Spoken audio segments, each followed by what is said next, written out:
Hello friend, स्वागत है हमारे यूट्यूब चैनल एजुकेशन ब्रांच में। जैसा कि आप लोग को पता है कि हमारा टॉपिक वाइज सीरीज चल रहा है, जिसमें आज रहने वाला है गुप्त काल का टॉपिक। इसके पहले हमने गुप्त काल का वन लाइनर फॉर्म में या फिर कहें सब्जेक्टिव फॉर्म में हमने गुप्त काल को बता चुका है, जो कि खान सर के पीडीएफ के द्वारा हमने बताया था। आज हम देखेंगे गुप्त काल का ऑब्जेक्टिव क्वेश्चन। एक भाई साहब ने पूछ रहे थे कि मैम जीएस हमारा कमज़ोर है, कैसे सही होगा। उसके लिए मैं कहना चाहती हूँ कि सबसे पहले आप लोग सब्जेक्टिव को देखा करें, उसके बाद ऑब्जेक्टिव को लगाएं। देखिए आपका जीएस है जो बिल्कुल सही हो जाएगा। चलिए इसे स्टार्ट करते हैं। फर्स्ट नंबर क्वेश्चन दिया गया है, गुप्त वंश का संस्थापक कौन था। गुप्त वंश का संस्थापक कौन था, इसके बारे में सारा डिटेल में उस वीडियो में बता चुकी हूँ। प्लीज़ वो वीडियो जाकर के जरूर देखिएगा। गुप्त वंश का संस्थापक जो था यह श्री गुप्त था। गुप्त किसके सामंत थे? गुप्त किसके सामंत थे? कुषाणों के। फर्स्ट सेट लगाएंगे। चलिए आगे देखते हैं। गुप्त वंश के किस शासक ने सर्वप्रथम महाधिराज की उपाधि धारण की थी? यह धारण की थी चंद्रगुप्त प्रथम ने। सूची 1 को सूची 2 के साथ मिलाइए। टोटल जो प्रश्न है 92 है, 92 प्रश्न है। सूची 1 को सूची 2 के साथ सुमेलित कीजिए। चलिए इसे मिलान करते हैं। इसका राइट आंसर क्या हो जाएगा? ऑप्शन को देख लीजिए। प्रयाग या प्रशस्ति अभिलेख समुद्रगुप्त, जो कि हरिसेन के द्वारा बनाया गया था। प्रयाग प्रशस्ति अभिलेख किसके द्वारा? हरिसेन के द्वारा। बिलसन स्तंभलेख या कुमार गुप्त का है। भीतरी स्तंभलेख स्कंद गुप्त का है। मदसौर अभिलेख बंधु बर्मन का है। इसका राइट आंसर क्या हो जाएगा? 1 2 3 4, 1 2 3 4। ऑप्शन नंबर ए इसका राइट आंसर हो जाएगा। गुप्त शासन के दौरान निम्नलिखित में से ऐसा व्यक्ति कौन था जो खगोल विज्ञानी और गणितज्ञ था? बताइएगा इसका राइट आंसर क्या होगा? यह हो जाएंगे आर्यभट्ट। आर्यभट्ट जो एक खगोलविद और गणितज्ञ दोनों थे, जिन्होंने जीरो की खोज की थी। गुप्त शासकों की सरकारी या दरबारी भाषा थी। गुप्त शासकों की सरकारी या दरबारी भाषा क्या थी? यह संस्कृत थी।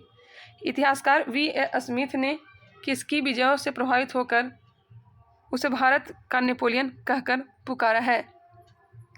यह हो जाएगा समुद्रगुप्त को। समुद्रगुप्त को भारत का नेपोलियन कहा है। किसने? तो V.A. स्मिथ ने। V.A. स्मिथ ने समुद्रगुप्त को भारत का नेपोलियन कहा है। नेक्स्ट क्वेश्चन है, गुप्त वंश का वह राजा कौन था जिसने हुनों को पराजित कर आक्रमण करने से रोका? हुनों को आक्रमण करने से किसने रोका था? आप लोग को पता होगा। इसका राइट आंसर हो जाएगा स्कंद गुप्त। गुप्त राजवंश किस लिए प्रसिद्ध था? गुप्त राजवंश किस लिए प्रसिद्ध था? कला एवं स्थापत्य के लिए। अजंता कलाकृतियाँ किससे संबंधित हैं? गुप्त काल से, जिसमें हिंदू धर्म, बौद्ध धर्म और जैन धर्म की कलाकृति मिलती है। कुछ विद्वानों के अनुसार कवि कालिदास किसके राजकवि थे? कालिदास किसके राजकवि थे? चंद्रगुप्त द्वितीय को, जिन्होंने विक्रमादित्य की उपाधि धारण की थी। अजंता चित्रकारी का विषय वस्तु निम्नलिखित में से किससे संबंधित है? अजंता चित्रकारी का विषय वस्तु किससे संबंधित है? बताइएगा। इसका राइट आंसर हो जाएगा ऑप्शन नंबर बी, बौद्ध धर्म से। अजंता चित्रकारी का विषय वस्तु पूछा जा रहा है, बौद्ध धर्म हो जाएगा। उत्तर गुप्त युग में जो विश्वविद्यालय प्रसिद्ध हुआ वह था, यह कौन सा विश्वविद्यालय था? नालंदा विश्वविद्यालय। एरन अभिलेख का संबंध किस शासक से है? इसका संबंध है भानुगुप्त से, जिसमें सत्य प्रथा का प्रमाण मिलता है। फायान किसके शासनकाल में भारत आया था? क्या आया था? चंद्रगुप्त द्वितीय के दरबार में आया था, जिन्होंने फोक युग की नामक पुस्तक लिखी थी। भारतीय संस्कृति का स्वर्ण युग था गुप्त काल। गुप्त काल को भारत का स्वर्ण युग कहा जाता है। फायान कहाँ का निवासी था? चीन का निवासी था। सेतुबंध का रचनाकार प्रवरसेन द्वितीय किस वंश का शासक था? सेतुबंध का रचनाकार प्रवरसेन द्वितीय किस वंश का शासक था? वाकाटक वंश का। किस गुप्तकालीन शासक को कविराज कहा गया? समुद्रगुप्त को। स्कंदगुप्त को किस स्तंभलेख में सक्रोपम कहा गया? कहोम स्तंभलेख में। श्रीलंका के राजा मेघवर्मन ने किस स्थान पर भगवान बुद्ध का मंदिर बनवाने के लिए समुद्रगुप्त से अनुमति मांगी थी? इशारा मैं करवा चुकी हूँ। यह अनुमति मांगी थी बोध गया में मंदिर बनवाने की, जो कि समुद्रगुप्त ने अनुमति दे भी दिया था। मंदिर निर्माण कला का जन्म सर्वप्रथम कब हुआ? मंदिर निर्माण कला का जन्म सर्वप्रथम कब हुआ? बताइएगा। इसका राइट आंसर क्या होगा? गुप्त काल में। मूर्ति पूजा बौद्ध काल में। बौद्ध काल में, सॉरी, बौद्धी लोगों ने मूर्ति पूजा को स्टार्ट किया था। कौन से मूर्ति? तो मानव मूर्ति। मानव मूर्ति को पूजना स्टार्ट कौन किया था? बौद्धों ने। चंद्रगुप्त द्वितीय ने विक्रमादित्य की उपाधि कब धारण की? चंद्रगुप्त द्वितीय ने विक्रमादित्य की उपाधि कब धारण की? शकों का उन्मूलन करने के बाद, शकों के उन्मूलन करने के बाद, और चांदी के सिक्के भी जारी किया था। गुप्त काल के सर्वाधिक लोकप्रिय देवता कौन थे? गुप्त काल के सर्वाधिक लोकप्रिय देवता कौन थे? विष्णु। चंद्रगुप्त द्वितीय ने अपनी किस विजय की खुशी में चांदी के विशेष सिक्के जारी किए? यह किया था शकों को पराजित करने के बाद। शकों को पराजित करने के बाद। मेहरौली स्थित लौह स्तंभ का निर्माण किस सदी में हुआ? मेहरौली जो कहाँ है? दिल्ली में है, और यहाँ क्या है? कुतुब मीनार है। आप लोग जब दिल्ली आइएगा तो जरूर कुतुब मीनार घूमने जाइएगा। मेहरौली दिल्ली में जो स्थित है, लौह स्तंभ का निर्माण किस सदी में हुआ है? इसका राइट आंसर हो जाएगा चतुर्थ सदी ईस्वी में। चतुर्थ सदी ईस्वी में। आगे बढ़ते हैं। फायान और हेनस्वांग ने खालिस्तान के राज्यों को देखा। फायान और हेनस्वांग ने किसके राज्यों को देखा था? चंद्रगुप्त, विक्रमादित्य एवं हर्षवर्धन, क्योंकि फायान चंद्रगुप्त द्वितीय के दरबार में आया था और हेनस्वांग हर्षवर्धन के दरबार में आया था। धन्वंतरी थे चंद्रगुप्त विक्रमादित्य के राज दरबार के नवरत्न में से एक, जो कि प्रसिद्ध चिकित्सक थे। गुप्तकालीन शासन व्यवस्था किस प्रकार की थी? गुप्तकालीन शासन प्रणाली किस प्रकार की थी? राजतंत्रात्मक। फायान द्वारा रचित ग्रंथ फो क्यों की को निम्न में से किसका विवरण नहीं मिलता है? बौद्ध धर्म के सिद्धांतों का विवरण नहीं मिलता है। सिद्धांतों का विवरण नहीं मिलता है, जबकि गौतम बुद्ध के उपदेशों का, बौद्ध राज्यों का, बौद्ध मंदिरों, स्तूपों एवं विहारों का। गुप्त स्थापत्य कला का सर्वोत्कृष्ट मंदिर निम्न में से कौन है? यह हो जाएगा देवगढ़ का दशावतार मंदिर। देवगढ़ का दशावतार मंदिर। बताइएगा यह कहाँ है, किस राज्य में है? अजंता की गुफाओं में किन गुफाओं का निर्माण गुप्त काल में हुआ है? यह निर्माण हुआ है 16, 17, 19। ध्यान रखिएगा 16, 17, 19, जो कि गुप्त काल के दौरान हुआ था। अमरकोश के लेखक अमर सिंह किस शासक के दरबार से जुड़े थे? या जुड़े थे चंद्रगुप्त द्वितीय के दरबार से। गुप्त संवत को प्रारंभ करने का श्रेय किसे दिया जाता है? गुप्त संवत जो कि 320 ईस्वी में प्रारंभ किया गया था, कि इसका श्रेय किसे दिया जाता है? चंद्रगुप्त प्रथम को। चंद्रगुप्त प्रथम ने गुप्त संवत का प्रारंभ किस उपलक्ष्य में किया था? अपने राज्यारोहण के स्मारक के रूप में। प्रयाग प्रशस्ति अभिलेख का लेखक हरिसेन किस शासक का दरबारी कवि था? यह था समुद्रगुप्त का दरबारी कवि। गुप्त काल को प्राचीन भारत का क्लासिकल युग क्यों कहा जाता है? कला व साहित्य के क्षेत्र में के अपने चरमोत्कर्ष पर पहुंचने के लिए, कला व साहित्य के क्षेत्र के अपने चरमोत्कर्ष पर पहुंचने के कारण सारनाथ के धमेक स्तूप का निर्माण किस काल में हुआ है? सारनाथ के धमेक स्तूप का निर्माण किस काल में हुआ है? गुप्त काल में। गुप्त काल की सोने की मुद्रा को कहा जाता था। सोने की मुद्रा को क्या कहा जाता था गुप्त काल में? बताइएगा। इसे कहते थे दिनार। कुमार संभव महाकाव्य किस कवि ने लिखा है? कुमार संभव महाकाव्य किस कवि ने लिखा है? यह लिखने वाले हैं कालिदास। नालंदा विश्वविद्यालय की स्थापना का युग है कुमार गुप्त काल के दिन है। गुप्त युग में भू राजस्व की दर थी, यह था उपज का छठा भाग। अगर वीडियो लंबी बनती है तो आप इसे वीडियो को फास्ट करके देख सकते हैं, लेकिन प्रैक्टिस सेट जरूर लगाइएगा। नगरों का क्रमिक पतन किस काल की एक महत्वपूर्ण विशेषता थी? नगरों का क्रमिक पतन किस काल की एक महत्वपूर्ण विशेषता थी? बताइएगा। यह है गुप्त काल का। किस वंश के शासकों ने मंदिरों एवं ब्राह्मणों को सबसे अधिक ग्राम अनुदान में दिया था? गुप्त वंश ने। लेकिन स्टार्ट किसने किया था? तो सातवाहनों ने। दिल्ली के मेहरौली के कुब्बत उल इस्लाम मस्जिद के प्रांगण में स्थित प्रसिद्ध लौह स्तंभ किसकी स्मृति में है? यह है चंद्र। कालिदास द्वारा रचित मालविका अग्निमित्र नाटक का नायक कौन था? बताइएगा इसका राइट आंसर क्या होगा? अग्निमित्र। मालविका और अग्निमित्र की इसमें चर्चा की गई है, जिसमें प्रेम प्रसंग की बात कही गई है। कालिदास द्वारा रचित है मालविका अग्निमित्र। समुद्रगुप्त की सैनिक उपलब्धियों का वर्णन उसके किस अभिलेख में उपलब्ध है? यह है प्रयाग के अभिलेख में, प्रयाग प्रशस्ति अभिलेख, जो कि हरिसेन के द्वारा बनवाया गया था। निम्न में से किस काल में स्त्रियों की पुरुषों से बराबरी थी? इसका बराबरी किया गया था गुप्त काल में। कौन सा राजवंश हुनों के आक्रमण से अत्यंत विचलित हुआ? यह हुआ था गुप्त वंश। निम्नलिखित में से कौन नाटक कालिदास ने नहीं लिखा था? इसमें से बताइएगा कौन सा नाटक है जो कालिदास द्वारा रचित नहीं है? मालविका अग्निमित्र, विक्रमोर्वशीयम, अभिज्ञान, शंकुंतलम या कालिदास द्वारा रचित है, लेकिन जानकी हरण जो है कालिदास द्वारा रचित नहीं है। अजंता गुफाओं की सरीखी जैसी गुफाएं मध्य प्रदेश में कहाँ है? अजंता गुफाओं के सरीखी जैसी गुफाएं मध्य प्रदेश में कहाँ है? यह है बाघ या थार। गुप्त वंश ने कितनी अवधि तक शासन किया था? इसका राइट आंसर हो जाएगा 319 ईस्वी से लेकर के 500 ईस्वी। 319 ईस्वी से लेकर के 500 ईस्वी। बाल विवाह की प्रथा आरंभ हुई थी तो गुप्त काल में। सोने के सर्वाधिक सिक्के किस काल में जारी किए गए? गुप्त काल में। यूरोपीय भाषा में अनुवादित प्रथम भारतीय ग्रंथ कौन सा है? यह है अभिज्ञान शंकुंतलम। किसके द्वारा रचना की गई है? तो कालिदास के द्वारा। नेक्स्ट है 56 नंबर प्रश्न, सती प्रथा का पहला उल्लेख कहाँ मिलता है? यह भानुगुप्त का एरन अभिलेख से। निम्न गुप्त शासकों के कालानुक्रम सजाइए। आप लोग को पता होगा, चलिए इसे देखते हैं। श्रीगुप्त ने इसकी स्थापना की थी। उसके बाद शासक बना था घटोत्कच। ये दोनों को वास्तविक संस्थापक नहीं कहा जाता है। उसके बाद कौन बना था? चंद्रगुप्त प्रथम। उसके बाद इसका बेटा समुद्रगुप्त।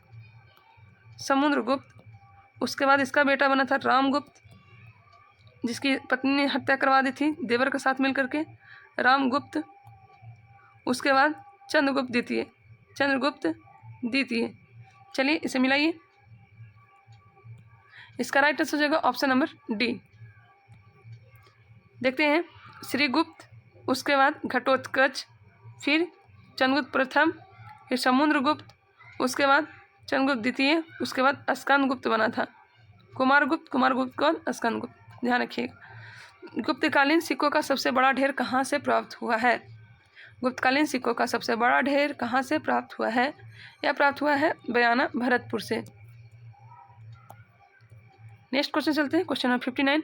किस गुप्त शासक को नालंदा विश्वविद्यालय का संस्थापक माना जाता है? यह माना जाता है कुमारगुप्त प्रथम को। प्राचीन भारत में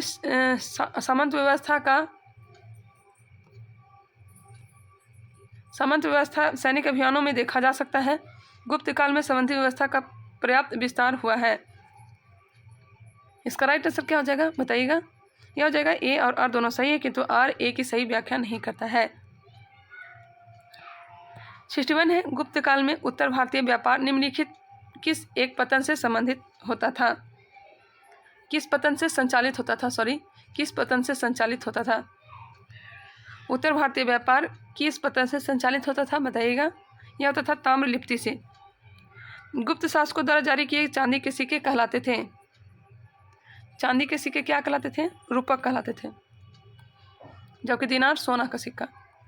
63 नंबर प्रश्न है, मिलान करने के लिए दिया गया है, मिलान करते हैं। विशाख दत्त, यह हो जाएगा नाटक। विशाख दत्त का क्या हो जाएगा? नाटक हो जाएगा। बरामिहिर क्या थे? गणितज्ञ थे। चरक क्या? चिकित्सा। चरक का संबंध चिकित्सा से। ब्रह्मगुप्त का संबंध किससे है?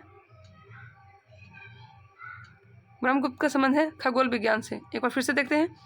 विशाख दत्त नाटक, बरामिहिर खगोल विज्ञान, चरक चिकित्सा, ब्रह्मगुप्त का संबंध किससे है? तो यह है गणित से। इसका राइट आंसर होगा ऑप्शन नंबर सी। चंद्रगुप्त द्वितीय के काल में विद्या, कला व साहित्य का महान केंद्र कौन सा था? यह था उज्जैन। कालिदास की किस कृति की गिनती विश्व की 100 प्रसिद्ध साहित्य कृतियों में होती है? यह होता है अभिज्ञान शंकुंतलम का। जबकि ऋतु संहार, मेघदूत, कुमार संभव सब किसके द्वारा रचित है? कालिदास के द्वारा रचित है। वर्तमान गणित में दशमलव प्रणाली आविष्कार का श्रेय किसे दिया जाता है? दशमलव प्रणाली का आविष्कार किस युग को दिया जाता है? यह जगह गुप्त युग में ही दशमलव प्रणाली की खोज हुई थी।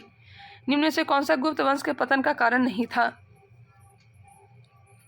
स्कंदगुप्त के बाद केंद्र की शक्तियों का दुर्बल होना, यह सही है। हुनों का आक्रमण, प्रांतीय शासकों का विद्रोह, संता के नियंत्रण के लिए आंतरिक कलह, यह नहीं था। इसका राइट आंसर होगा ऑप्शन नंबर डी। नेक्स्ट है, निम्नलिखित में से किस गुप्त शासक ने अपने सिक्कों पर अपने को वीणा बजाते हुए आकृति में अंकित करवाया है? यह करवाया समुद्रगुप्त। राजा रानी प्रकार का सिक्का, चंद्रगुप्त प्रथम। वह प्रथम भारतीय विद्वान कौन था जिसने गणित को एक पृथक विषय के रूप में स्थापित किया? इसका राइट आंसर हो जाएगा आर्यभट्ट। गुप्तकालीन पुस्तक नवनीतकम का संबंध है। नवनीतकम का संबंध किससे है? इसका संबंध है चिकित्सा से। तांबा का सिक्का जारी करने वाला पहला गुप्त शासक कौन था? तांबा का सिक्का जारी करने वाला पहला गुप्त शासक कौन था? यह था रामगुप्त। रामगुप्त।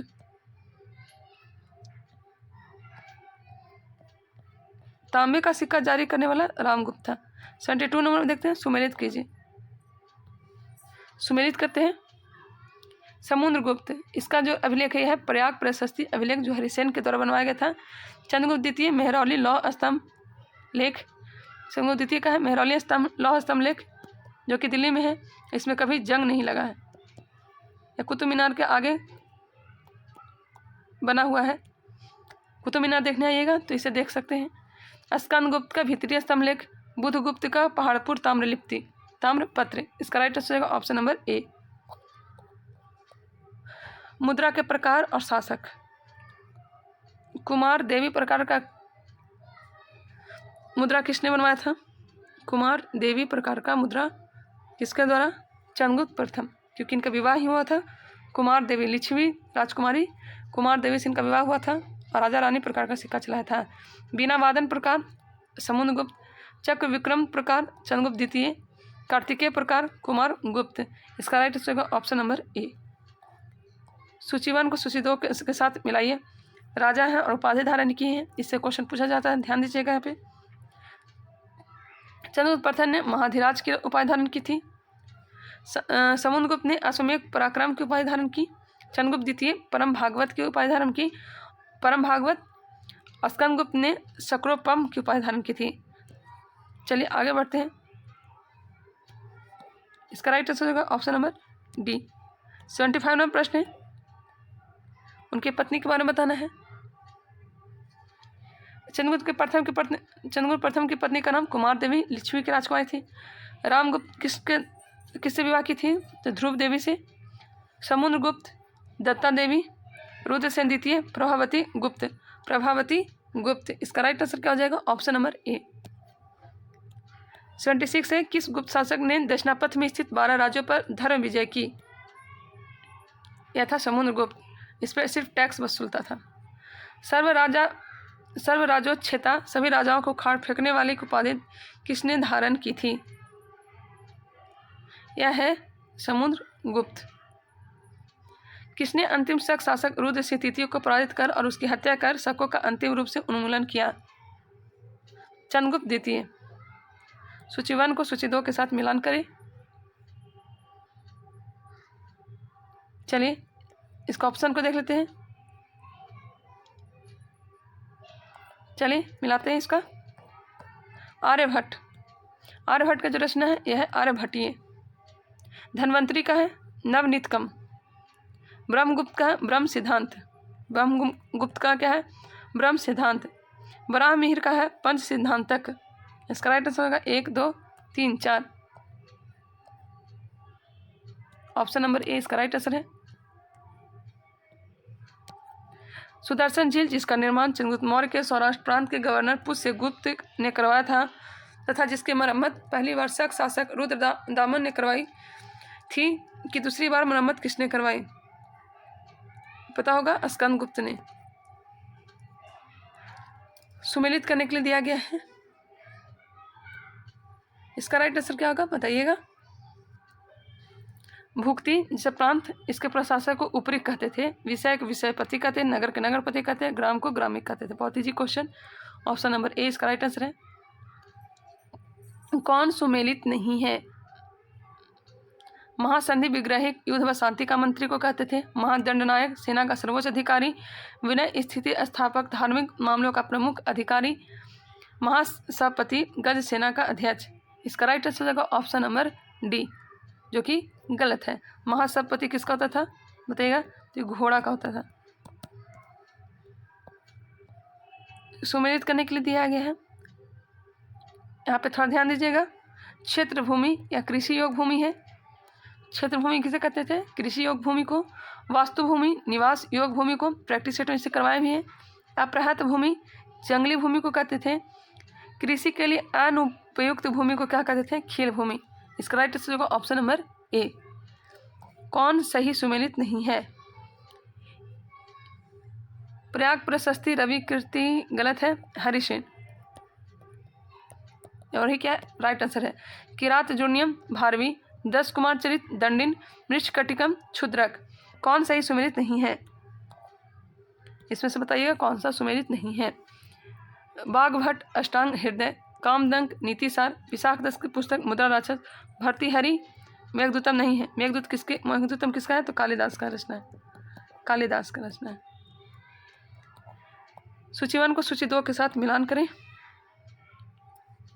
श्रेष्ठी साहूकार, सार्थवान व्यापारी को कहते थे, कुलिक शिल्पी या कारीगर को कहते थे, कायस्थ लेखक को कहते थे। कायस्थ किसे कहते थे? तो लेखक को कहते थे। चलिए आगे बढ़ते हैं। क्वेश्चन नंबर 87 देखते हैं। मिहिर कुल का संबंध किससे था? मिहिर कुल का संबंध किससे था? इसका संबंध हून से था। कनौज को सर्वप्रथम महत्ता प्रदान करने वाले थे मोखरी। गुप्त राजा जिसने विक्रमादित्य की पदवी ग्रहण की थी, चंद्रगुप्त द्वितीय। कुतुब मीनार के निकट स्थित लौह स्तंभ वैज्ञानिकों का ध्यान क्यों खींच रहा है? ऑप्शन को देख लीजिए। तो उसकी जंग रोधकता के कारण। प्राचीन भारत में गुप्त काल से संबंधित गुफा चित्रांकन के केवल 2 उदाहरण उपलब्ध हैं। इनमें से एक अजंता की गुफाओं में किया गया चित्रांकन है। गुप्त काल के चित्रांकन का दूसरा अवशिष्ट उदाहरण किस स्थान पर उपलब्ध है? यह है बाघ गुफाएं, जो कहाँ है? मध्य प्रदेश में। पुंड्रवर्धन भुक्ति जो कि प्रांत अवस्थित थी। पुंड्रवर्धन प्रांत कहाँ अवस्थित थी? यह अवस्थित थी उत्तर बंगाल में, उत्तरी बंगाल में। चलिए दोस्तों, आज के लिए इतना ही। हमारा गुप्त काल का टॉपिक कंप्लीट हुआ। अब हम देखेंगे गुप्तोत्तर काल, जो कि रहेगा वर्धन वंश। वर्धन वंश, क्योंकि हर्षवर्धन से क्वेश्चन पूछा जाता है। इससे आप कंप्लीट करके रखिएगा, नहीं तो फिर मैं इसका सब्जेक्टिव फॉर्म लाऊंगी ही, और ऑब्जेक्टिव क्वेश्चन बनाना ना भूलिएगा। चलिए, अगर आप लोग नए हैं तो हमारे चैनल को सब्सक्राइब कर लीजिएगा और इसे शेयर करना ना भूलिएगा। साथ ही हमारा एक चैनल है एजुकेशन ब्रांच ब्लॉग के नेम से, जिसे आप सब्सक्राइब कर लीजिएगा, क्योंकि मैं उस पर आज का इतिहास नामक एक सीरीज चला रही हूँ। अगर वो अच्छा लगता है तो प्लीज़ उसे सब्सक्राइब कर लीजिएगा। चलिए मिलते हैं नेक्स्ट वीडियो में, तब तक के लिए धन्यवाद।